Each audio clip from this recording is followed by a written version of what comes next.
Do you ever wonder why the loudest, most eccentric personalities always have people surrounding them hanging off their every word? Or how someone who's constantly in the spotlight, good or bad, seems to have a strange sort of power? This is not an accident. In fact, it's one of the most effective tactics for accruing power, influence, and even wealth.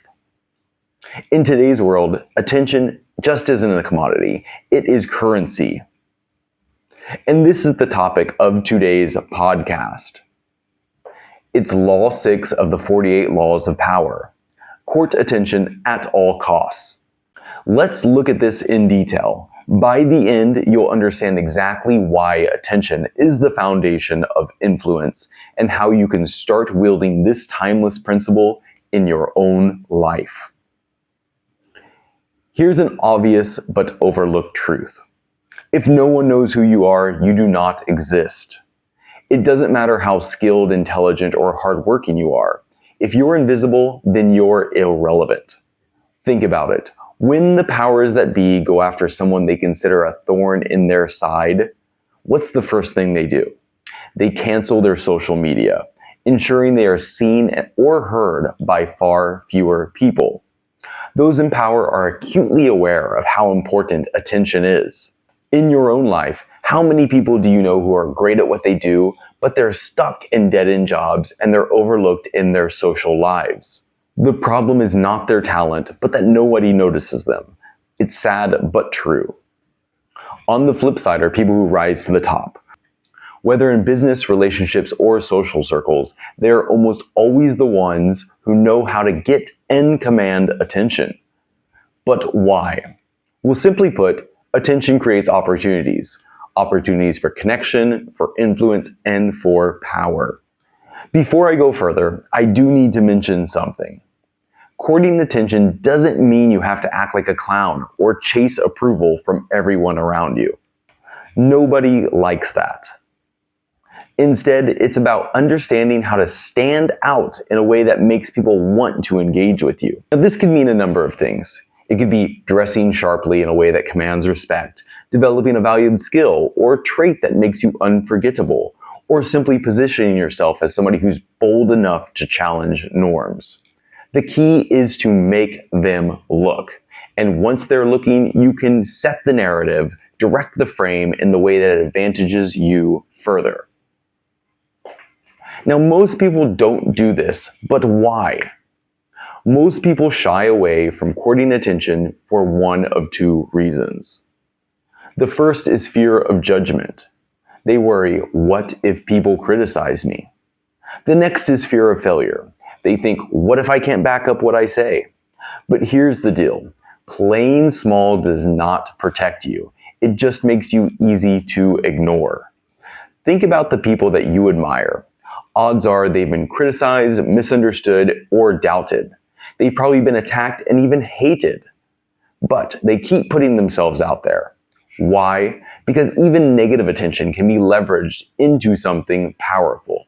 Let's look at perhaps the most famous example in history, P.T. Barnum. He was a legendary showman. He understood this law better than anybody else, and he often said there's no such thing as bad publicity.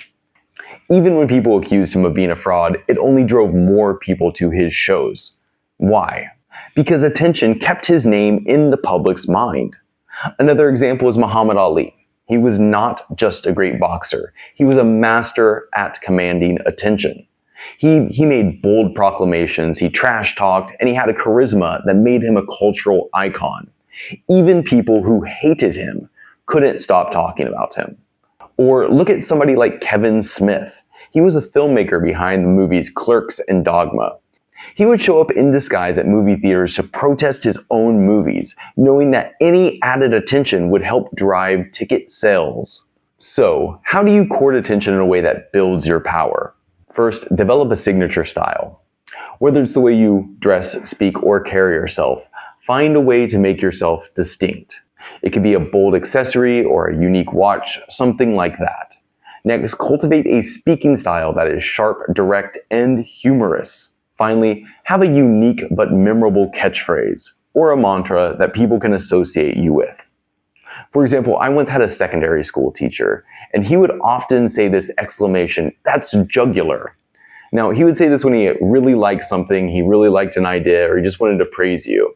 And nobody really knew what it meant, but he would always say it, and people remembered him for decades after that because of that catchphrase. So, when you're consistent with your brand, people start to notice and they remember you. Second, make bold moves. Most people are boring and predictable. They stick to what's safe and what. Second, make bold moves. Most people are boring and predictable. They stick to what's safe and they avoid rocking the boat. Now, to court attention, you need to do the opposite. You need to take risks that other people won't. You need to challenge conventional norms and wisdom. And you need to speak your mind in a way that sparks curiosity or debate. Now, people respect those who dare to stand out, even if they don't always agree with them.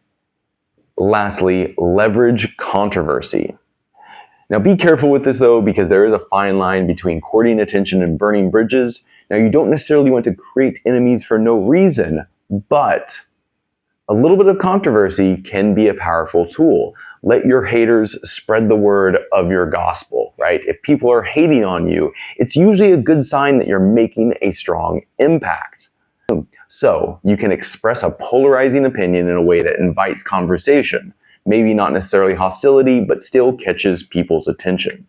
You can call out mediocrity or challenge outdated norms in your industry, social group, or culture. When done right, controversy makes you memorable and positions you as someone who isn't afraid to take a stand. Now, let me be clear about one thing. Despite what P.T. Barnum said, not all attention is good attention. If you're reckless or desperate or even offensive, you'll turn a lot of people against you. And once your reputation is ruined, it's very difficult to recover. See my last video for that. The goal is to be strategic. Always ask yourself, does this action build my influence or credibility? Am I being authentic or am I just trying to impress? If the answer isn't clear to you, think twice before acting. In a world full of distractions, the people who rise above the noise are those who understand and leverage the power of attention. It's not simply about being the loudest in the room or the flashiest. It's about being impossible to ignore. And when you court attention, when people are paying attention to you, you position yourself as a person of influence. People will start to listen to you, remember you, and want to be around you. And that is where power lies. Now, if this resonated with you, please drop a comment below and tell me how you plan to stand out in your life. Don't forget to like, subscribe, and share this with somebody who's ready to stop being invisible. If you want more insights to help you level up in personal relationships, health, and fitness, you can find me on most social media platforms at No BS Philosophy. Also, if you want my free, actionable summary of the 48 Laws of Power, it's yours when you subscribe to my Substack. The link is in the description. Until next time, remember, attention is power.